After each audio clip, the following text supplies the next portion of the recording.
सांगली विधानसभा मतदारसंघात यावेळी प्रथमच चुरशीची निवडणूक झाली आहे। या निवडणुकीत भाजप, काँग्रेस आणि अपक्षामध्ये टफ फाईट झाली आहे।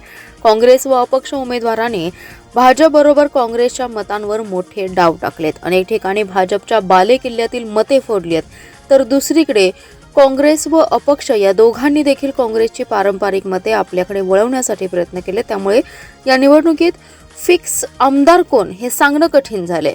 सांगली विधानसभा मतदारसंघात भाजपचे आमदार सुधीर गाडगीळ तिसऱ्यांदा महायुतीचे उमेदवार म्हणून रिंगणात होते, तर काँग्रेसकडून पुन्हा शहर जिल्हाध्यक्ष पृथ्वीराज पाटील यांना उमेदवारी दिली होती। त्यामुळे नाराज झालेल्या जयश्री मदन पाटील यांनी बंडखोरी करत अपक्ष अर्ज दाखल केला होता। त्यांना खासदार विशाल पाटील यांनी पाठिंबा दिला होता। त्यामुळे ही निवडणूक चांगलीच गाजली होती। तिरंगी असल्याने निवडणूक चुरशीची झाली। गेल्या विधानसभा निवडणुकीपेक्षा या निवडणुकीत सरासरी 6% अधिक मतदान झाले। या वाढलेला टक्का कोणाला तारणार आणि कोणाला मारणार याची चर्चा आता सुरू झाली आहे। पण तिन्ही उमेदवारांनी पारंपरिक मतदारांवर डाव टाकला असल्याचं चित्र आहे।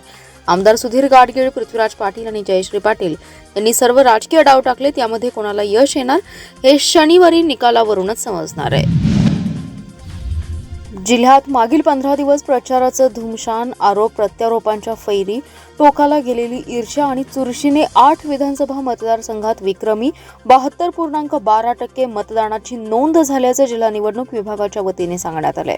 जिल्ह्यातील 99 उमेदवारांचं राजकीय भवितव्य ईव्हीएम मध्ये बंद झालंय। जिल्ह्यातील 2482 मतदान केंद्रांवर 25,36,065 मतदारांपैकी सुमारे 18,28,984 मतदारांनी 99 उमेदवारांपैकी कुणाला पसंती दर्शवली हे 23 रोजी स्पष्ट होणार आहे। सुमारे 7,07,081 मतदारांनी मतदानाकडे पाठ फिरवल्याचं अंतिम आकडेवारीतून स्पष्ट झालंय। विधानसभेच्या 8 जागांसाठी जिल्ह्यातील 2482 मतदान केंद्रांवर सकाळी 7 वाजता मतदानाला सुरुवात झाली होती। अखेरच्या तासाभरात कार्यकर्त्यांसह मतदारांची धावपळ उडाली होती। मतदान केंद्र, मतदान खोली आणि मतदान यादीतील क्रमांक देण्यात येत होते। मतदारांना वेळेत मतदान केंद्रापर्यंत पोहोचवण्यासाठी जोरदार फिल्डिंग लावली होती। सायंकाळी मोठ्या संख्येने मतदार बाहेर पडल्याने मतदान केंद्रांवर रांगा होत्या। जिल्ह्यातील 25,36,065 मतदारांपैकी सुमारे 18,28,984 मतदारांनी मतदानाचा हक्क बजावत बोटाला शाई लावली आहे। चुरशीच्या मतदानामुळे विक्रमी 72.12% विक्रमी मतदानाची नोंद झाली आहे। पलूस कडेगाव विधानसभा मतदारसंघात सर्वाधिक 79.2% मतदान झालं, तर सांगलीत मतदारसंघात सर्वात कमी 62.78% मतदानाची नोंद झाली आहे।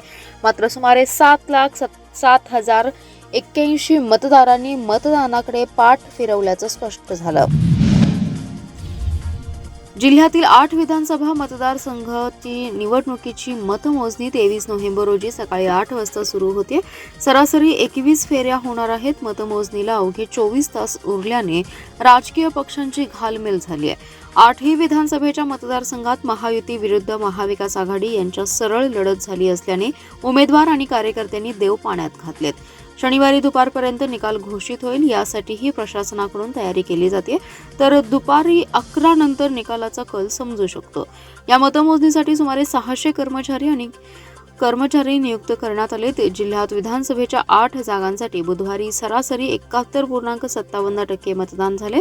पलूस कडेगाव मतदारसंघात सर्वाधिक 79.2%, तर सांगलीत सर्वात कमी 63.11% मतदानाची नोंद झाली आहे। गत निवडणुकीपेक्षा यंदा 5% मतदानात वाढ झाली आहे। त्यामुळे वाढलेला टक्का कुणाला धक्का देणार हे आता पाहावं लागणार आहे। 23 नोव्हेंबरला सकाळी 8 वाजल्यापासून मतमोजणीला सुरुवात होईल। प्रत्येक टेबलावर 1 मतमोजणी अधिकारी, 1 मतमोजणी सहाय्यक आणि 1 मायक्रो निरीक्षक आहेत। प्रत्येकी 14 टेबलवर मतमोजणी होणार आहे। शिवाय पोस्टल आणि ETPDS यांचे टेबल स्वतंत्र असणार आहेत। विधानसभेचा निकाल अवघ्या 24 तासांवर आलाय। त्यामुळे विद्यमान आमदारांसह अन्य उमेदवार आणि कार्यकर्त्यांनी देव पाण्यात घातले असून निकालाची उत्सुकता लागली आहे। इस्लामपूर विधानसभा मतदारसंघामध्ये चुरशीने 74.51% इतकं मतदान झालंय। गत निवडणुकीपेक्षा यंदा मात्र मतदानाचा टक्का वाढल्याने या टक्क्याचा कोणाला फायदा आणि कोणाला तोटा होतो याकडे सर्वांचं लक्ष लागून राहिलंय। शनिवारी शासकीय धान्य गोदामात मतमोजणी होणार आहे। 14 टेबलवर 21 फेऱ्या होणार आहेत। इस्लामपूर मतदारसंघात 2,80,856 मतदारांपैकी 2,09,839 मतदारांनी मतदानाचा हक्क बजावला।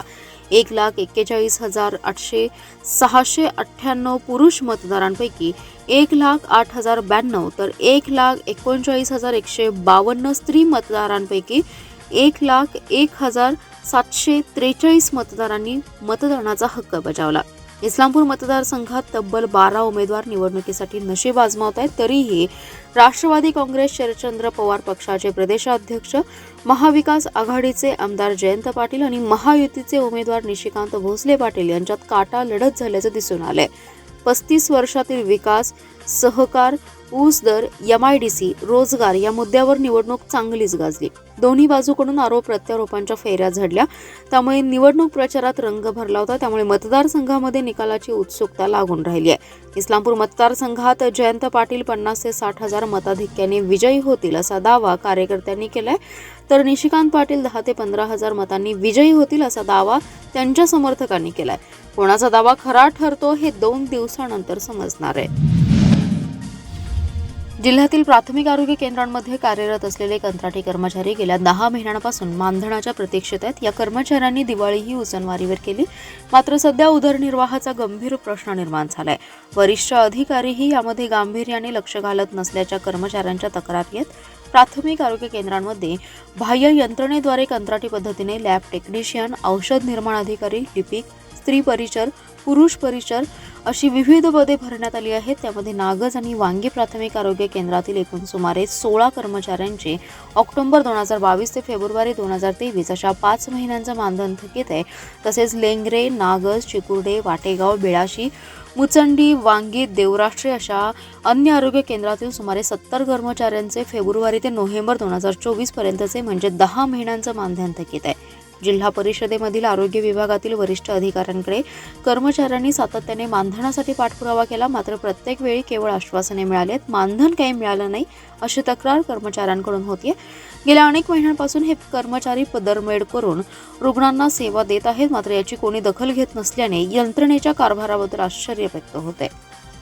दरम्यान वित्त विभागात नवीन प्रणाली लागू झाल्याने सुरुवातीला थोडा विलंब झाला. मानधन देण्यासाठी आरोग्य विभागाकडून सर्व प्रक्रिया पूर्ण झाली. पुढील आठवड्यात मानधन जमा होईल असे जिल्हा आरोग्य अधिकारी डॉक्टर विजयकुमार वाघ यांनी सांगितले. सांगलीतील कलानगरजवळ महालक्ष्मी एक्सप्रेसची धडक बसून दत्तात्रय अण्णा जंगम या वृद्धाचा मृत्यू झालाय. बुधवारी रात्री हा अपघात घडला. सांगली शहर पोलीस ठाण्यात या घटनेची नोंद झाली आहे. जंगम हे घरातून जेवण करून फिरण्यासाठी बाहेर पडले असता रेल्वेच्या धडकेत त्यांचा अपघाती मृत्यू झाल्याचं प्राथमिक तपासात पुढे आलं. कलानगरजवळ अपघात झाल्याची माहिती मिळताच घटनास्थळी स्पेशल रेस्क्यू फोर्स सांगली शहर पोलीस ठाण्याच्या कर्मचाऱ्यांनी घटनास्थळी येऊन पाहणी केली. स्पेशल रेस्क्यू फोर्सच्या मदतीने मृतदेह सिव्हिलमध्ये पाठवण्यात आला. फोर्सचे कैलास वडर, सचिन माळी, शिवराज टाकळे, राजू मोरे, महेश गव्हाणे, स्वप्नील धुमाळ, अमीर नदाफ, सागर जाधव आदींनी मदतकार्य केलं. दिवाळीपूर्वी शून्य पेमेंटसाठी बेदाणा सौदे बंद ठेवले जातात. मुदत संपली तरी अद्यापही व्यापाऱ्यांनी शेतकऱ्यांचं शून्य पेमेंट पूर्ण केलं नाही. शून्य पेमेंटसाठी आणखी 4 दिवस बेदाणा सौदे बंद ठेवले जाणार आहेत. या काळातही बेदाणा पेमेंट दिलं नाही तर संबंधित व्यापाऱ्यास सौद्यात बंदी घातली जाणार आहे. बेदाणा संघटनेच्या बैठकीत असा निर्णय घेतलाय. दरम्यान सोमवारपासून बेदाणा सौदे पुन्हा सुरू करण्याचा निर्णय घेण्यात आला. बेदाणा असोसिएशनचे अध्यक्ष राजेंद्र कोंभार यांनी निवेदनात म्हटलंय की अनेक बेदाणा व्यापाऱ्यांनी शून्य पेमेंट केले नसल्याने, झिरो पेमेंट झालं नसल्याने, अनेक व्यापारी काळ्या यादीत असल्याने आणि निवडणुकीनिमित्त सौदे बंद राहिलेत. प्रतिवर्षीप्रमाणे सांगली तासगाव बेदाणा असोसिएशनच्या वतीने व्यापारी येणे देणे म्हणजे शून्य पेमेंट हा उपक्रम राबवण्यात येतो. सांगली, तासगाव, पंढरपूर, विजापूर, सोलापूर मार्केटमध्ये कोट्यावधी रुपयांचे उलाढाल होते. पण अडत्याचे, शेतकऱ्यांचे आणि व्यापाऱ्यांचे पैसे बुडू नयेत यासाठी गेले 10 ते 15 वर्षांपूर्वी शून्य पेमेंट ही संकल्पना अंमलात आणली आहे. त्याचा संपूर्ण देशभर व्यापाऱ्यांमध्ये प्रभाव आहे. चालू वर्षी माल कमी आणि दर चांगला आणि निवडणुकीचा काळ असल्याने अनेक व्यापाऱ्यांनी झिरो पेमेंट केलं नाही.